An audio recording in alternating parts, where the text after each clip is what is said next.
dyskaliémie, préparé par le même groupe que tout à l'heure pour les dysnatrémies. Babacar, mais juste une vidéo, je vois qui tu es, quoi.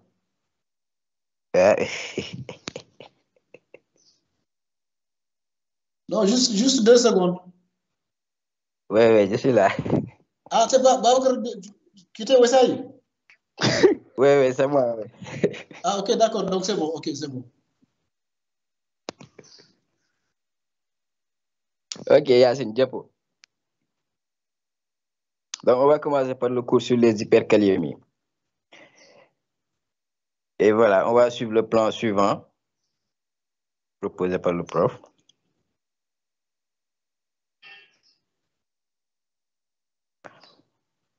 Pour la définition, donc l'hyperkaliémie, c'est toute kaliémie supérieure à 5 mmol par litre. Et pour l'intérêt, l'hyperkaliémie est fréquente en pratique hospitalière. Elle peut engager le pronostic vital. C'est une urgence thérapeutique et les étiologies sont nombreuses. Quelques rappels physiopathologiques. Le potassium, c'est le principal cation intracellulaire. 98% donc intracellulaire, contre 2% seulement dans le milieu extracellulaire. Et le gradient transcellulaire de potassium va déterminer le potentiel de repos membranaire, lequel gradient est maintenu par la pompe Na plus K plus ATPase, qui est une protéine transmembranaire qui va permettre le transfert des ions contre leur gradient de concentration. Et le rein assure l'homéostasie du potassium par une augmentation ou diminution de son excrétion urinaire.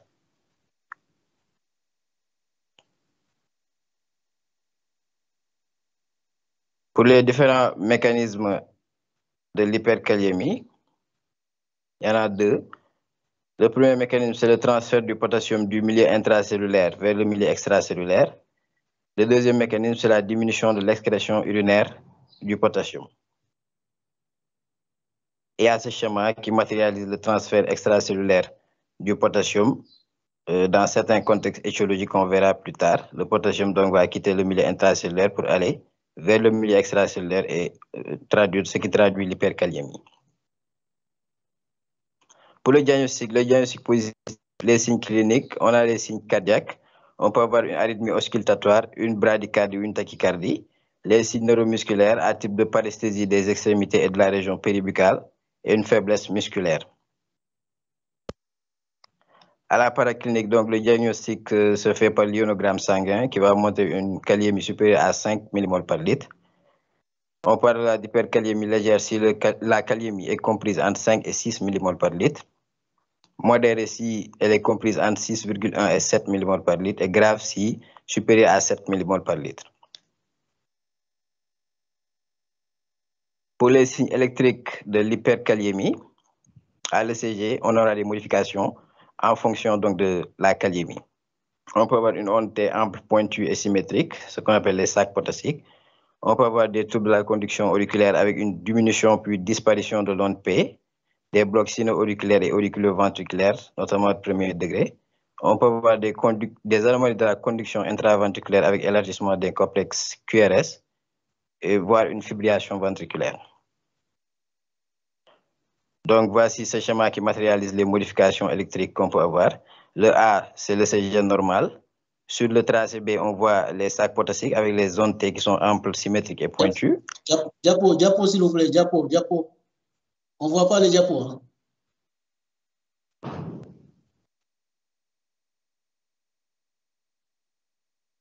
C'est bon. Oui, c'est bon. Voilà, donc vous avez ce schéma qui... Oui, nous on voit.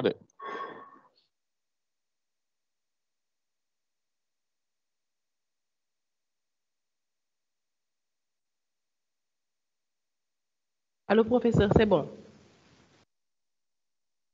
Oui, c'est bon. Ok, donc il y a ce schéma qui matérialise les modifications électriques qu'on peut avoir. Le A, c'est le tracé d'un ECG normal. Sur le B, on a les zones T qui sont en pointu et symétriques, les sacs potassiques. Donc. Le C, on a une diminution de l'amplitude de l'onde P. Et sur le D, l'onde P a complètement disparu et les QRS sont élargis. Diapo. Les complications de l'hyperkaliémie, essentiellement, c'est les complications cardiaques. On peut avoir donc une tachycardie ventriculaire et une fibrillation ventriculaire, où donc les ventricules se contractent rapidement et inefficacement. Rapidement, ça peut évoluer vers le choc cardiogénique, voire l'arrêt cardiaque. Et sur le plan neuromusculaire, ce qu'on peut voir, c'est une paralysie d'évolution ascendante qui commence donc par les membres inférieurs, qui est plutôt rare. Pour le diagnostic différentiel, nous avons les fausses hyperkaliémies, notamment quand on fait le prélèvement avec un garrot, ce qui va entraîner une lyse cellulaire et donc un relargage de potassium dans le milieu extracellulaire, ce qui explique l'hyperkaliémie. Ou bien si l'on utilise des cathéters qui sont tapissés par de l'héparine. Au diagnostic différentiel, il y a la pseudo-hyperkaliémie familiale, qui est une maladie génétique autosomique récessive, qui va induire une fuite potassique par la membrane des globules rouges. Et en cas de thrombocytose ou de leucocytose extrême également, on peut avoir une hausse substantielle de la kaliémie. Pour le diagnostic étiologique, l'enquête étiologique, donc, il faudra une anamnèse détaillée où il faudra rechercher notamment une notion de prise médicamenteuse. L'examen physique doit être complet et il y a l'importance d'évaluer la diurèse. Pour le bilan paraclinique, il faudra céder de la fonction rénale, la densité urinaire, les gaz du sang et puis l'écho rénal aussi. On a classé les étiologies en fonction du mécanisme. Les pathologies qui entraînent une hyperkaliémie par transfert de potassium vers le milieu extracellulaire. On a les acidoses métaboliques ou respiratoires, les syndromes de lyse cellulaire, la rhabdomyolyse, la lyse tumorale et l'ischémie tissulaire, les brûlures extensives et l'hypothermie. Il y a également les hyperkaliémies par apport excessif de potassium. Les hyperkaliémies par diminution de l'excrétion urinaire du potassium en cas d'insuffisance rénale aiguë oligo-anurique, en cas d'insuffisance rénale chronique, en cas d'insuffisance surrénalienne ou en cas de syndrome d'hyporéninisme, hypoaldostéronisme. Il y a également des médicaments qui peuvent entraîner une hyperkaliémie, notamment les diurétiques épargneurs de potassium, les digitaliques comme la digoxine, l'indométhacine et les bêta-bloquants comme le propanolol. Pour le traitement curatif, le but c'est donc d'obtenir une kaliémie normale entre 3,5 et 5 mmol, d'éviter ou de traiter les complications. Pour les moyens, il y a les mesures générales. Il faut arrêter tout apport de potassium par voie intraveineuse ou par voie orale. Il faut arrêter aussi toute prise de médicaments pouvant entraîner une hyperkaliémie.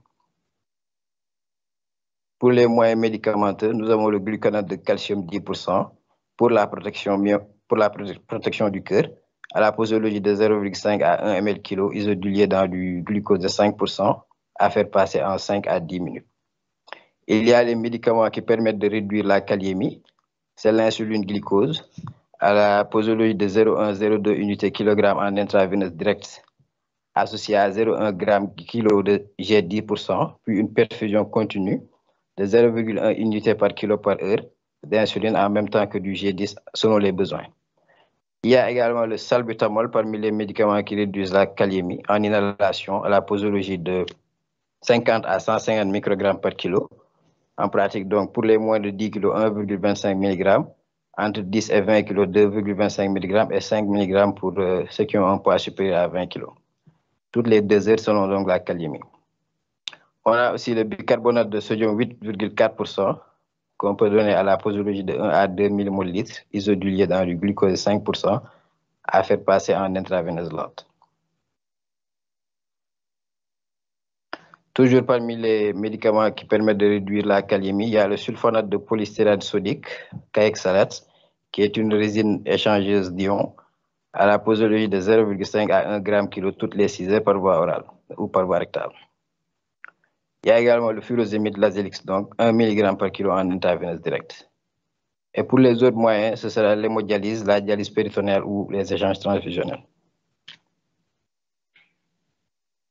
Pour les indications, en cas d'hyperkaliémie avec signe électrique ou hyperkaliémie donc sévère supérieure à 7 mmol par litre, il faut appliquer les mesures générales, arrêter tout apport de potassium, cesser toute prise de médicaments qui peuvent induire une hyperkaliémie, faire un monitorage de l'ECG, administrer immédiatement du gluconate de calcium pour protéger le cœur donc à 0,5 ou 1 ml/kg par dose toutes les 5 à 10 minutes.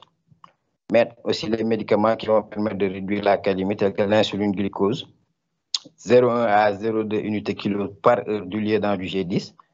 mettre des aérosols de